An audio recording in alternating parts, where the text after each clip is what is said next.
Okay, let's go ahead and get started.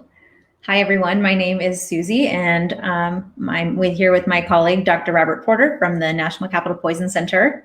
And we're really excited to talk to you today about some summertime safety tips. Summertime is a unique time, and a lot of people like to be outdoors. There's so many fun activities to do, but there's also a lot of opportunities for poisonings. So we wanted to let you know about those. Before we get started, Dr. Porter, what are you looking forward to this summer? What are your favorite summer activities? Oh wow! Got to hit the beach. Love the ocean. Any chance I can get out there to get my toes wet in the ocean, surf, that feels pretty awesome. And cookouts. Who doesn't love cookouts? So potato salad, delicious grilled chicken, burgers. Come on, who doesn't love that? Yeah. I definitely agree. I'm a beach person too. I love that. Yeah, so, well, without further ado, let's go ahead and get started. And for those who are watching, if you have any questions at any time during the presentation, please put them in the comments and we'll keep an eye on those and answer those questions for you. All right, take it away, Dr. Porter. Thank you. Thank you. All right, let's get started. So, we're going to talk about summer hazards and some things you can do to stay safe and have a fun and awesome, healthy summer out and about. All right, so let's kick it off first with some basics in terms of sunscreen and insect repellents. So, obviously we got to use sunscreen when it's time to hit the beach. I love the beach, but I don't want to burn up, and certainly want to protect my skin from the harsh rays of the sun. So always use sunscreen when it's time to hit the beach. Make sure you got your umbrellas, hats, sunglasses, whatever you need. When it comes to applying insect repellents, if you're going to use a product like Off, for example, make sure you apply sunscreen first and then apply the insect repellent over that. So that's the right combo. And I like to use insect repellent if I'm out and about, especially if you're on a trail for a hike, for example. Even at the beach, it's not always a bad idea, especially if you may be near more of a natural beach with some dunes. Whether it's sand fleas or biting flies out there, they're certainly no fun. And if you're on the trail, you got to watch out for things like mosquitoes and especially ticks. So, and these most of our insect repellents that we use at home, buy at the store, they contain a product called DEET. This is a pretty common product in these. Some may not contain DEET. Not all of them do. Some may have things like citronella oil or lemongrass oil as more of a natural repellent. But these are safe and effective to use the DEET-based products. In fact, they're safe to use on children even. What we typically recommend is using what's called the hands first method. So spray the palm of your hands first, kind of rub and get a good coating there, and then apply to the child's skin. So, obviously extremities, arms, legs, back of the neck, around the ears, maybe kind of the cheeks, forehead, but don't get it around the eyes or in the mouth. But use that hands first method, and then make sure the little ones are not applying themselves or spraying it on. Also, the hands first method, there's no reason why all of us can't use that as well, even as adults. So, if you could spray some certainly on your legs, but I find it's easy. Spray it on your hands, kind of give the arms, neck a good wipe so you're not just going to town spraying all over the place. And make sure to avoid eyes and mouth. Another thing to know about sunscreen is that a lot of the components in sunscreen are typically very safe and no issues with using. Some people can be allergic to the components in sunscreen, so just something to watch out for. Sometimes products like oxybenzone and others, if you apply to the skin, sometimes people can have sort of a photosensitive or a sun reaction to it and get an itchy rash. So just keep an eye out for that. And of course, if that happens, make sure to wash it off. Take an antihistamine like a Zyrtec or Claritin, and then discontinue the use of that product. All right, next slide. So I've done it myself. I'll admit, you're on the beach, you're having a fun time, you're getting ready to hit the trail, and you're going to town with your sunscreen or lotion or insect repellent or bug sprays or whatever it may be. And sometimes it gets in your eyes, right? That's why that hands first method is really helpful. So if you get something in the eye, and it's common that Poison Center gets called about that, what do you do, right? How do you deal with this? So if you're at home or you have access to a shower, that's the easiest and most effective way to irrigate or rinse the eye out. So you want to get some running water going in the shower. Make sure it's comfortable. You don't have to torture yourself. It doesn't have to be screaming hot or freezing cold. That's just no fun. Set yourself a timer if you can for a good 15, 20 minutes. have the water hit your forehead, have it run over your face, and just try to blink constantly. That way you get a good indirect flush and it's not forcing the eye into the stream of water. And then do that for a good 15, 20 minutes, then rest a minute with the eyes closed. Certainly call the Poison Center at 1-800-222-1222, or you can check out our handy webpoisoncontrol.org online tool for more guidance. Certainly give us a call. We're happy to help and discuss the process with you. Maybe for little ones, so really little kids, maybe 2 and under, sometimes getting them in the tub can be easiest to do a flush. Maybe bring a pitcher or cup or something with you to pour water from the tub. Try to make it a game. Try to make these things as least traumatic as possible. And again, same thing applies. You're pouring the water over the forehead, having it run into the child's face, and just try to encourage them to blink over and over again. And then, of course, always call Poison Center for more help. Now, I know if you're at the beach, you may not have a shower handy, or you may not have a tub handy. So you got to do the best you can, right? If you got a bottled water, that's always helpful. You can kind of create that same stream, pour it over the forehead, let it run into the eyes, and blink constantly as much as possible. And that can also help do the trick, but you may still have to get to a shower or a tub because these products, again, they're not going to cause typically permanent damage. Is certainly not what we're expecting, but they're really irritating and unpleasant if you get the sunscreen, the lotion, the insect repellent in the eye, and you do want to get it rinsed out well. All right, let's move on to critters. All right, there's a couple critters that we got to talk about because in the summertime, if we're out and about, if humans are hanging out at the beach, in the woods, on the hiking trail, living life, getting into nature, having fun doing it. In these warm months, though, the critters are out there too, and some of them want to bite us. So one of the ones that we get called a lot about during these months are tick bites. And so if you're on the hiking trail, if you like to hike, you like to camp, or even have a wooded area that you have to maybe cross through to get to your beach, like some of the beaches that we have in Maryland, for example, tick bites can certainly occur. So you pick them up when you're in these kind of grassy or wooded areas or forested areas. So a lot of tick bites can be painless, right? Because the ticks actually can they actually secrete an anesthetic or essentially something that will stop pain when they bite us, so that they can kind of hide out and we don't notice them sometimes right away. But they can cause some redness, swelling, itching, maybe a little sore spot on your skin after the bite. But the reason why we're concerned about them is some ticks can actually transmit disease.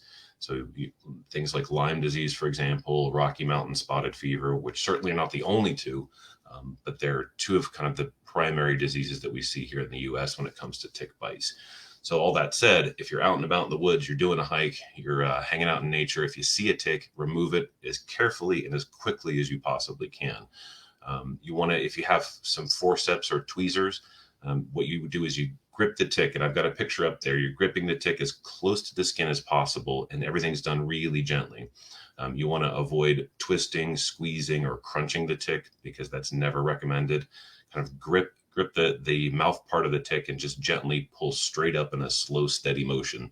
So don't twist, don't crunch, don't be too aggressive in doing so. Gentle touch, but a firm pull to get it out. So don't smush it, because what you don't want to do is if you crunch the tick, then some of its food meal in the stomach context can actually get into the bite, and that can cause an infection. So you want to avoid that. Sometimes you may have heard of things like people putting a hot lit match to the tick. Please don't do that. You're going to burn yourself and you run the risk of bursting the tick, and that's not helpful. Or quote, smothering it with petroleum jelly or fingernail polish or something else, not recommended. But once you get the tick out, then it's all about washing the bite. Get it washed off well with soap and water. Feel free to use hand sanitizer on your hands. Wash your hands afterwards. You could apply rubbing alcohol to the area or a topical antibiotic like a Neosporin, for example, to prevent infection after you pull the tick off. Call Poison Center if you have any questions. We can certainly guide you through this. Also, Web Poison Control doesn't just do things for ingestions or things swallowed, but we can handle things about the eyes, plants, stings, insect bites, you name it. We got you. Give us a ring. Check out our site. And then after you apply the antibiotic ointment or get it cleaned up, slap a Band-Aid on it, keep an eye out for infection. Any concerns, any questions, give Poison Center a call and we can guide you further. All right, let's look at our next critter that we don't want to bite us. So snakes are also out and about because when the warm months are here, humans are out and about. snakes are out and about, and sometimes we meet up. So in the Washington, D.C. metro area, where our poison center is based, the main snake that we tend to see is the copperhead. So luckily, although the copperhead doesn't cause fatal bites, typically it's something that can be very injurious, be very painful, and envenomations or bites from these snakes can really hurt folks. So of course, give us a call if this occurs. And here's how you can prevent snake bites, right? So we're not talking so much about the treatment for this topic, but more about how to prevent them. So when you're out and about, just be mindful of where you step. So don't stick your hands into maybe rabbit holes, small holes, crevasses where you may see them. Make sure that when you sit down outside, if you're sitting on a log, you don't have a coiled up snake hanging out next to you trying to be your buddy that may end up biting you. Sometimes stepping on them while you're hiking or encroaching on their territory, really, while we're walking around, that can occur. So wearing long pants, wearing closed-toed shoes, you don't have to necessarily always stomp around with work boots or steel-toed shoes, but make sure you've got foot protection. Flippies are probably not a good idea to be walking around in the wooded areas anyway. So tall grass, wooded spots, they also hang out near bodies of water. So snakes will usually be seen around maybe things like riverbanks, creek banks, creek beds, sometimes lakes, in different areas like that. So use caution when you're out and about. If you're boating on the lake, if you're doing a hike near the river, keep an eye out. If it's out dark, make sure you got your flashlight on. Make sure you got your headlamp on if you have one, so you can spot these critters. Usually they're going to be more active kind of during the day, or like dusk and dawn when it's a little cooler. And if you get bitten, please, please, please call Poison Center. We can help you. And also, don't try to catch or kill a snake, because that's when a lot of bites occur, when people are kind of messing with snakes. If you see a snake, just leave it be. Take a picture if you like, but stay away from it. Leave it alone. It doesn't want to hang out with you, and you don't want to hang out with it. And if someone is bitten and they need medical attention, please don't bring the snake with you to the emergency room. I've had many people bring a snake in, or even the snake head in. And there's even been cases where, a physician was working up somebody that was bitten by a snake.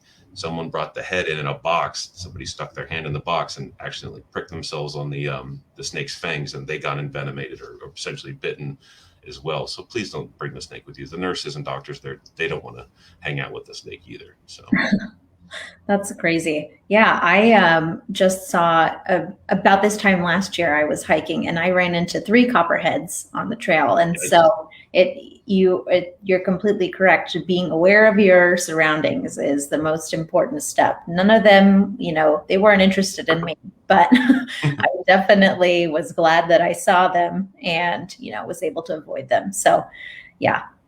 Great point. Yeah, I mean, are they pretty? They look cool. They're important to nature. Absolutely. But yeah, I don't want to hang out with them. And the Right. picture that's up there is the copperhead. You'll notice it has a diamond-shaped head, which is common in this type of snake. So treat them with respect, stay away, and you should be okay there. Yeah. It happens from time to time. People are out gardening, walking their dog, doing a hike, hanging out by the riverbed, doing a boating day. They get bitten. It happens. Call Poison Center. Awesome. All right. My favorite part, because who doesn't love a cookout? Potato salad, macaroni salad, cold drinks. Oh, yeah, by the beach.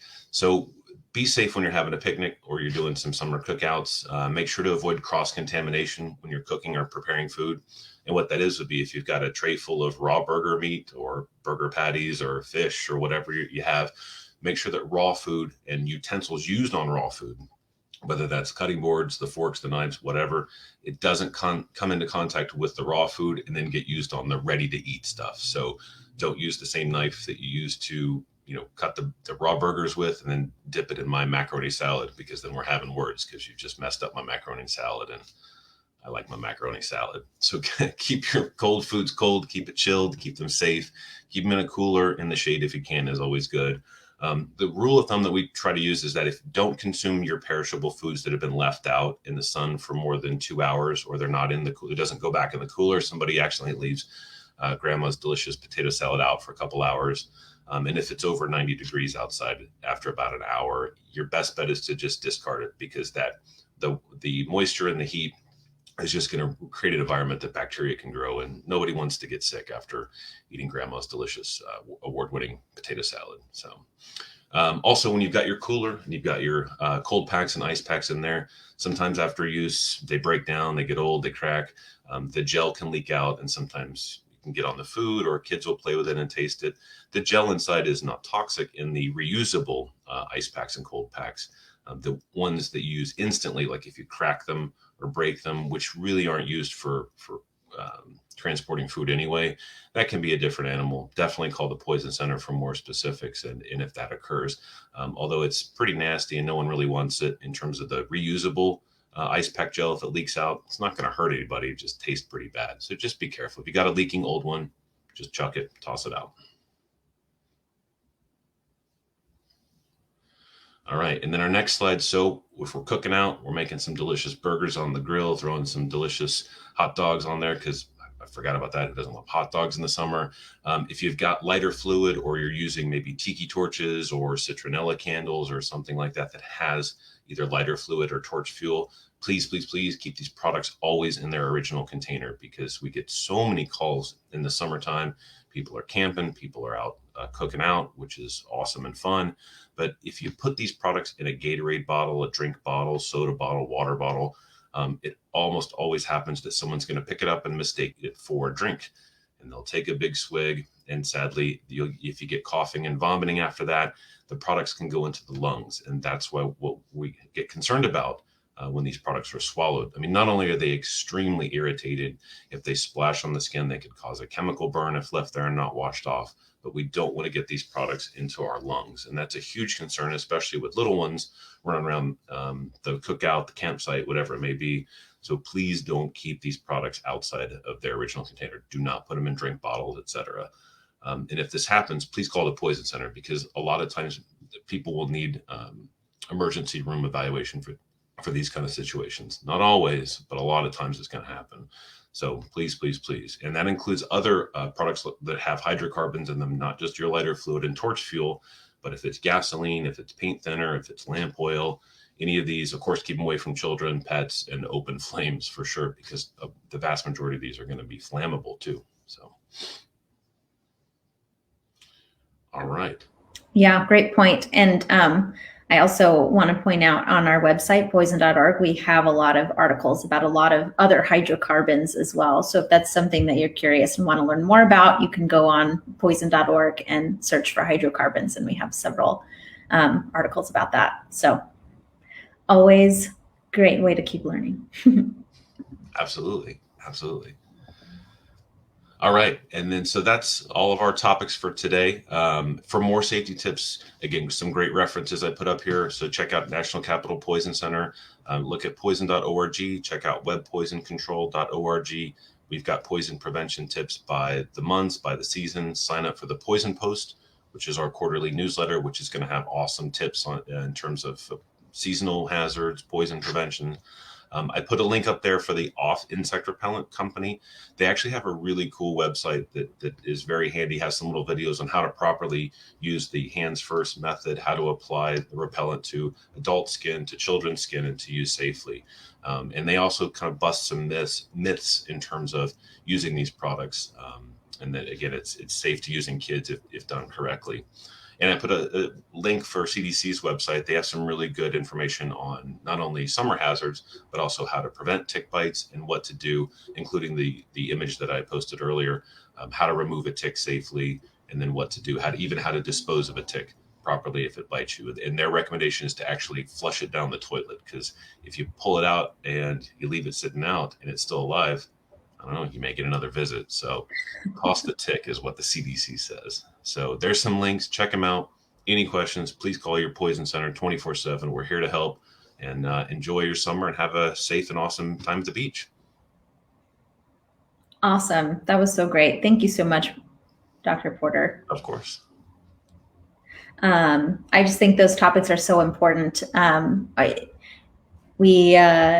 It's so important to prevent poisonings. Like, that is the key. And your summer is much more fun when you're looking out for those hazards ahead of time, and making sure that they don't happen. So Agreed. we hope to never hear from you, but we want you to know, anyone who's watching, that you are welcome to call us. As Dr. Porter said, 24/7. We're always there. Even if it's not an emergency and you just have a question about something, we're always there to answer your questions. And we also are available online at Web Poison Control. And you can use that on our website, poison.org, or you can download the app from the App Store or Google Play. So thank you again, Dr. Porter, for being here. Of course, my pleasure. Always happy to help. Save a hot dog and some of that award-winning potato salad for me, would you? Will do. Not cross-contaminated potato salad. Definitely going to be careful about that. Absolutely.